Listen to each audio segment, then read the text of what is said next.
guys, welcome back to the channel. So I bet you guys didn't know this, but I actually hold the Guinness World Record for fastest window casing. I don't like to brag about stuff, but this was a good opportunity to actually show you guys. And it looks like it's starting to come down pretty bad out here now. So let's go inside and case this window in record timing. This is some serious rain right there.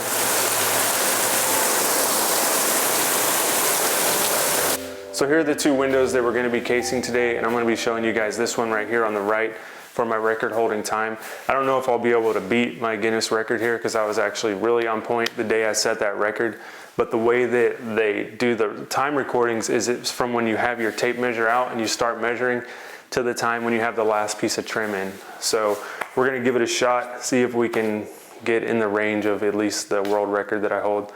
So we'll throw a timer on the screen when I have my tape measure out, and we'll stop it once that last piece of trim goes on. So here we go.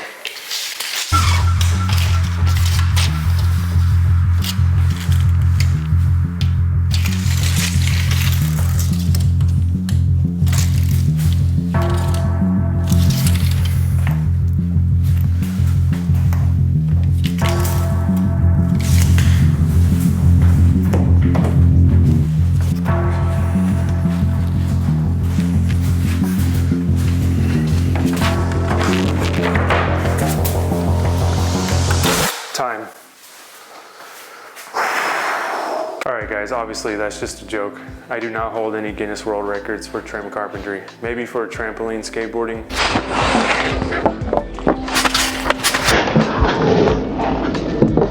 Okay, I'll take that. But there is a way you can really speed up your installs for these window trims, and that is building it in one unit, as you saw me do right there. It just makes it easy where you just pop it in. And I'm really happy with this molding that we just discovered. That would be this cap right here. So here's the unit for the left window here, and this molding up top, the cap, is what I want to talk to you guys about. Because if you look at it straight on, it actually looks like a crown. It has that same projection, so it accomplishes the task of kind of like a small cabinet crown molding. But the cool part about it is that it's actually a solid piece. It's not a piece of crown molding. That profile and projection is built into the millwork, so when you cut it on the miter saw, you get to see, you know, that crown molding projection in a solid piece of stock. All right guys, we got a ton more work to do here as far as prep and paint. We're gonna be spraying these casings, and I'm gonna get back to that, but I do want to catch back up with you guys at my garage because I want to show you some of the finer details on installing this molding. I think you're gonna find it useful. Like I said, this header cap, it's a really cool solution, especially if you like that kind of like craftsman style look. I think you're gonna like it, but I gotta get back to work here and we'll catch back up at my garage. All right guys, so we're back in my garage now, and I've got a little offcut piece of scrap from that job we were just on. And what this is specifically, it's a WOHC001, and what that stands for is Windsor 1 Header Cap 001. Windsor 1 molding, obviously. And if you've been watching this channel for like the last 2 years, you know how I feel about all the Windsor 1 products. They are the top of the line when it comes to trim work and mill work. All right, so first things first, let's talk about the dimensions of this molding. You can see it's 1 5/16 inch thick, and then the projection up top is 2 1/4. And I'll actually link the Windsor 1 catalog so you guys can download it. It'll have all the dimensions of all the products that they have. And even if you can't get Windsor 1 in your area, I highly recommend downloading that catalog because it's going to give you a ton of ideas for trimming out your house, whether you're remodeling or just doing some upgrades. But yeah, this is the profile right here up close. And as always, super crisp lines coming from Windsor 1.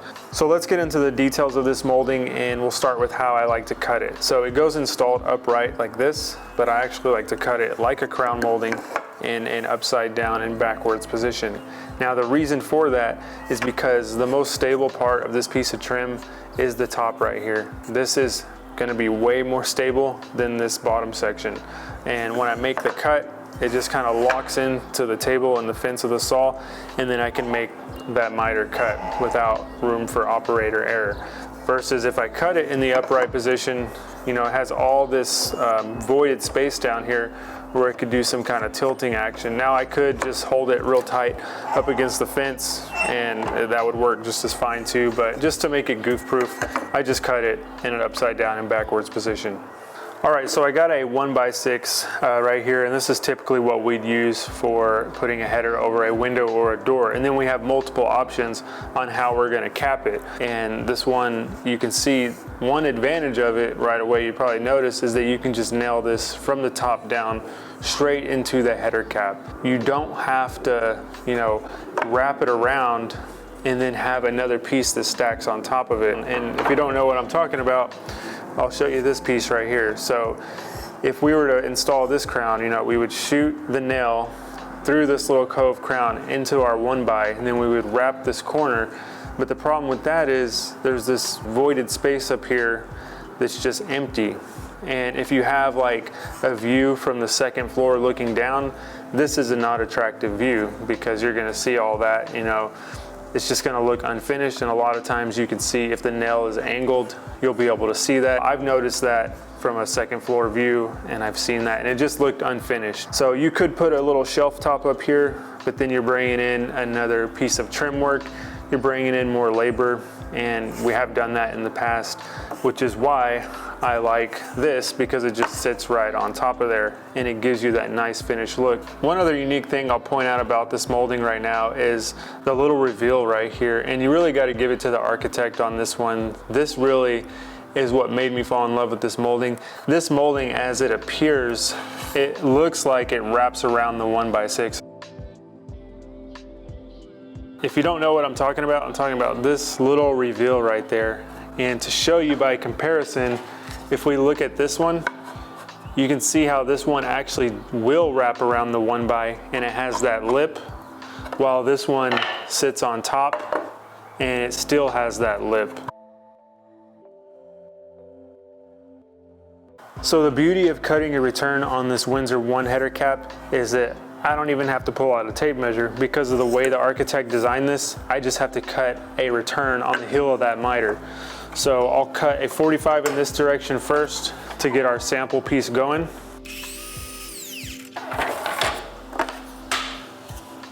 Then I'll cut a 45 in this direction to get our return piece.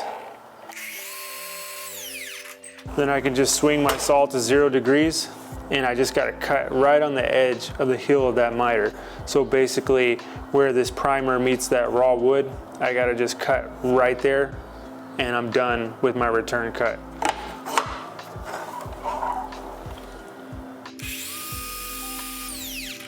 So when these come together, it's done. And then it just gets glued together and installed on top of that 1x.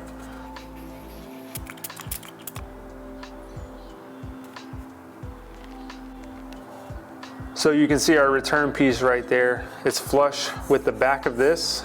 So this whole profile right here is equal all down this length. And what that's gonna do is when we bring our 1x6 over here and we cap it on top, we'll just pull this over so that those reveals are equal, and we'll make it like that. And what I found out doing this window job and using this molding for the first time is that whatever your header is, your piece of trim is 3 inches longer if you're measuring on this long point right here. So if you have a 40-inch header, this is going to be a 43-inch piece of molding from long point to long point. And that was real easy to figure out. And making it that 3-inch addition to the header gives you a perfect reveal for this to give the appearance that it wraps around the 1x. So we'll get this one set up in place.